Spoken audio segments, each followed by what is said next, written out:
నమస్తే, welcome to Bharati TV. నేను బాపయ్య. పీకే శబదం అంటే పవన్ కళ్యాణ్ అనుకోవద్దు. పీకే శబదం అంటే ప్రశాంత్ కిషోర్ శబదం. ఏంటి ప్రశాంత్ కిషోర్ శబదం అనుకుంటున్నారా?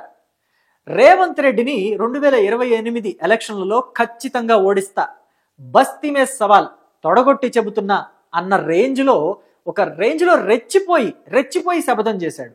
ఖచ్చితంగా ఓడిస్తాను అంటున్నాడు. ఎవరు అడ్డుపడినా ఓడిస్తాను, మోదీ అడ్డుపడినా ఓడిస్తాను, లేకపోతే రాహుల్ గాంధీ అడ్డుపడినా ఓడించి తీరతాను అంటున్నాడు.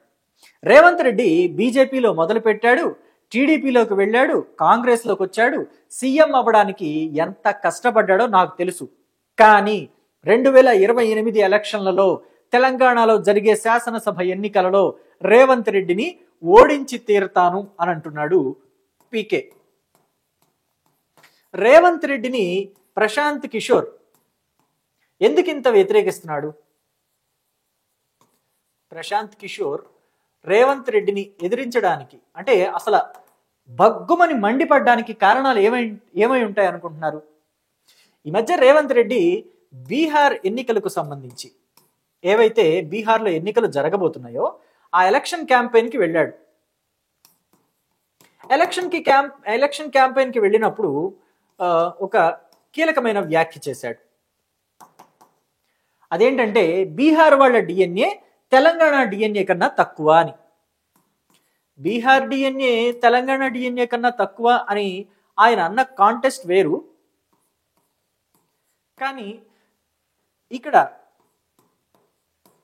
ఎవరైతే ప్రశాంత్ కిషోర్ ఉన్నారో ఆయన అర్థం చేసుకున్నది వేరు. సో బీహార్ని తక్కువ చేసి మాట్లాడతారా? అంత ధైర్యం ఎక్కడి నుంచి వచ్చింది? రేవంత్ రెడ్డి ఎంత, అసలు ఆయన పొలిటికల్ కెరియర్ ఎంత? చూడండి, నన్ను కలవడానికి ఢిల్లీలో 3 సార్లు ప్రయత్నం చేశాడు, నాకు హెల్ప్ చేయండి అని అడిగాడు. అలాంటిది DNA, Bihar DNA Telangana DNA కంటే తక్కువ అంటే మీరు ఎలా యాక్సెప్ట్ చేస్తారో అని అంటున్నాడు. నిజమే కదా? మరి అసలు ప్రశాంత్ కిషోర్నే తీసుకుందాం. ప్రశాంత్ కిషోర్ అన్నాడని కాదు, తెలంగాణ రాజకీయాలే కాదు, ఏపీ రాజకీయాలే కాదు, పశ్చిమ బెంగాల్ రాజకీయాలే కాదు, ఇప్పుడు తమిళనాడు రాజకీయాలు కూడా ప్రశాంత్ కిషోర్ మీద ఆధారపడాల్సి వచ్చినంత పరిస్థితి ఏర్పడింది. ప్రశాంత్ కిషోర్ ఏదైతే ఎలక్షన్ స్ట్రాటజీస్ ఇస్తున్నాడో, ఎలక్షన్ స్ట్రాటజీస్, వీటి కోసం అసలు నాయకులు, పొలిటికల్ లీడర్స్, పొలిటికల్ పార్టీస్ 100 కోట్ల రూపాయలు, hundreds of crores of rupees, 100 కోట్లు ఇస్తున్నాయి ప్రశాంత్ కిషోర్కి. ఎక్కడి నుంచి ఇస్తున్నాయి, ఎలా తెస్తున్నాయి, ఇవన్నీ మాటలు పక్కన పెడితే, సో ప్రశాంత్ కిషోర్కి అంత క్రేజు, అంత ఇది ఎందుకు? తనిచ్చే ఆ పొలిటికల్ స్ట్రాటజీస్ వాల్యూ అంత ఉందా? నిజమేనేమో అనాలనిపిస్తుంది. ఎందుకంటే జగన్మోహన్ రెడ్డి, అలాగే మమతా బెనర్జీ, తమిళ హీరో విజయ్,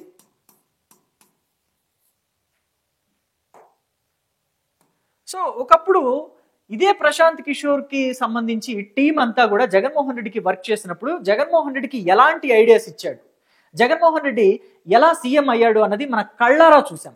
ఆ తర్వాత మమతా బెనర్జీ, ఆవిడ కూడా చక్రాల కుర్చీలో కూర్చొని ఎన్నికల ప్రచారానికి వెళ్ళింది, కాలేరు కొట్టుకొని, అదంతా నమ్మారు.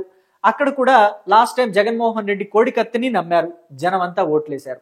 ఇప్పుడు విజయ్కి ఎలాంటి స్ట్రాటజీస్ ఇస్తున్నాడా అని చెప్పేసి అంతా కూడా ఆశ్చర్యంగా నోరెత్తి చూస్తున్నారు, నోరు ఎళ్లబెట్టి చూస్తున్నారు. రేపు రేవంత్ రెడ్డిని కూడా ఇలాగే ఓడిస్తాడా? అంటే ఒక బీహార్కి సంబంధించిన వ్యక్తి దేశ రాజకీయాలని నేను శాసిస్తాను అని చెప్పేసి నేషనల్ ఛానల్స్ దగ్గర కూర్చొని, నేషనల్ ఛానల్స్లో ఇంటర్వ్యూ చేసే వాళ్ళు ఎదురుగా కూర్చొని అంత దమ్ముగా చెప్తున్నాడంటే అసలు దేశ ప్రజలంతా ఒక బీహార్ వ్యక్తికి అంత దాసోహమయ్యారా? ఏమనుకోవాలి దీన్ని? బీహార్ వ్యక్తి వచ్చి దేశ రాజకీయాలని మలుపు తిప్పుతున్నాడు అనంటే అతని స్ట్రాటజీస్లో పడి జనమంతా డింకీలు కొడుతున్నారనుకోవాలా, పల్టీలు కొట్టారనుకోవాలా, బోల్తా పడ్డారనుకోవాలా? ఎలా తీసుకోవాలి అసలు దీన్ని? ఇదొక భయంకరమైన స్ట్రాటజిస్ట్. ఎంత అంటే తన స్ట్రాటజీల వల్ల కొన్ని సందర్భాల్లో కొంతమంది జైలు పాలైన వారు ఉన్నారు, అమాయకులు, కొంతమంది అసలు ప్రాణాలే కోల్పోయిన వాళ్ళు ఉన్నారు. అయినా కానీ తనకు వచ్చే డబ్బులు, తనకి వచ్చే లబ్ధి తప్ప వేరే ఏమీ పట్టించుకోడు ప్రశాంత్ కిషోర్. నిజంగా ప్రశాంత్ కిషోర్ అంత దమ్మున్న నాయకుడైతే మరి ఇంకొక విధంగా కూడా ఆలోచించుకోవాలి దీన్ని. ఎలా అంటే ప్రశాంత్ కిషోర్ అంత దమ్మున్న నాయకుడే అయితే తన స్ట్రాటజీస్ అంత బాగా పనిచేస్తున్నాయి అని అంటే బీహార్లో తనకి 5 నుంచి 6 సీట్లు లేకపోతే 7 సీట్లు మహా అయితే 8 వస్తే చాలా గొప్ప అని చెప్పేసి ప్రస్తుతం అక్కడ ఎలక్షన్స్ మీద ఏవైతే సర్వేలు చేస్తున్నాయో కొన్ని సంస్థలు, ఆ సంస్థలు కూడా 7-8 సీట్లు వస్తే బాగా ఎక్కువ వచ్చినట్టు, అసలు 8 రావు 5-6 అని అంటున్నారు. సో తనకి ఎందుకు పని చేయటం లేదు బీహార్లో మరి తన స్ట్రాటజీస్? బన్సురాజ్ పార్టీకి కేవలం 5-6 సీట్లు అంటే అసలు దాన్ని ఎలా చూడాలి? కానీ దేశ ప్రజలు, దేశంలో ఉన్న వివిధ పార్టీల నాయకులు మాత్రం తనిచ్చే స్ట్రాటజీస్ కోసం వెంపర్లాడుతున్నారు, వెంటబడుతున్నారు. పీకే ఒక గంట సమయం ఇస్తే చాలు తన కోసం 100 కోట్లు ఇస్తా ఉంటున్నారు. కానీ పీకే కూడా ఇక్కడ పర్సనల్ గా తీసుకున్నాడు తెలంగాణ మీద, అలాగే ముఖ్యంగా రేవంత్ రెడ్డి మీద. సో రేవంత్ రెడ్డి మీద అంత కాన్సన్ట్రేట్ చేశాడు అంటే మరి నెక్స్ట్ ఎలక్షన్స్ ఏమవుతాయి అనుకుంటున్నారు మీరు? రేవంత్ రెడ్డిని ఖచ్చితంగా దించేయగలుగుతాడా?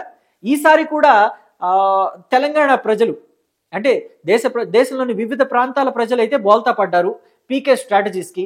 మరి రేపు జరగబోయే తమిళనాడు ఎలక్షన్స్ లో కూడా తమిళనాడు ప్రజలు బోల్తా పడతారా? పీకే స్ట్రాటజీస్ అక్కడ వర్కౌట్ అవుతాయా?